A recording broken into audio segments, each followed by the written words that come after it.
In her nonfiction work, A Few Red Drops, The Chicago Race Riots of 1919-2018, American author Claire Hartfield meticulously examines the outbreak of violence triggered by the killing of an African American teenager by a white man using a rock. The incident resulted in 38 deaths and 537 injuries during a week-long period, a tragic event brought to light through Hartfield's analysis, historical research, and seldom-seen photographs.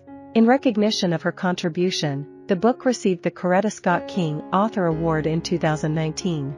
Described by the Encyclopaedia Britannica as the most severe among approximately 25 race riots that occurred during the Red Summer of 1919 in various urban centers, the Chicago riot had a notably high casualty count.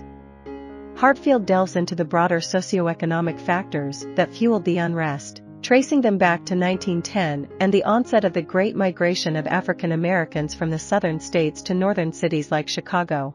The city's attraction, especially after the U.S. restricted immigration from Europe post-World War I, resulted in an influx of African Americans seeking employment in stockyards and meatpacking plants. Despite Chicago's relatively positive reputation in treating African Americans with respect compared to other cities, the explosive growth of urban populations, coupled with territorialism and occasional outright racism from long-standing European immigrant communities, intensified tensions, particularly in the South Side neighborhood.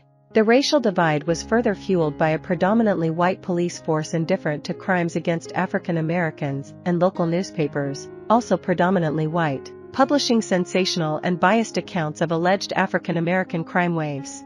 Adding to the combustible mix, white veterans returning from World War I found their neighborhoods transformed racially, and many faced challenges in re-establishing themselves in their jobs or homes. On July 27, 1919, against the backdrop of these simmering racial tensions, a white man initiated an incident by throwing rocks at a group of black youth swimming on a segregated beach. The eruption of the Chicago Race Riots in 1919 was catalyzed by the tragic death of Eugene Williams, a youth struck by a rock during a racially charged incident.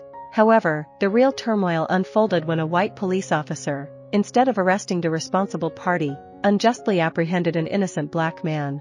This injustice fueled the assembly of black protesters, met with physical attacks from a white mob, escalating tensions further.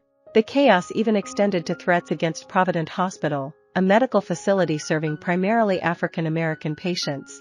Exploiting the unrest, Irish gangs, particularly zealous, sought to incite violence against African Americans. While Lithuanian and Polish communities initially refrained from involvement, an Irish gang, the Reagan's Colts, donned blackface and set fire to their homes to manipulate them into attacking African Americans. Reports from the time indicate that the majority of arson and violence against African American properties occurred in the Black Belt, a South Side neighborhood. According to a 1919 New York Times report, over 30 fires were ignited by white mobs on July 31 alone. After setting fires, these mobs obstructed streets with cables, impeding fire trucks from reaching the area. There were even rumors of a plan to completely eradicate Black Belt homes through arson, reaching the mayor's office. As the violence escalated, the Illinois National Guard deployed 6,000 members, eventually quelling the riots. The final death toll stood at 23 African Americans and 15 whites, totaling 38. Of the 537 injured, approximately two-thirds were African American, and around 1,000 African Americans lost their homes to arson attacks. A Few Red Drops vividly exposes how racial tensions were instigated by angry whites in early 20th century Chicago, providing an infuriating portrayal of a dark chapter in the city's history. I hope you enjoyed this video. Leave a like if you did and be sure to subscribe. Thank you.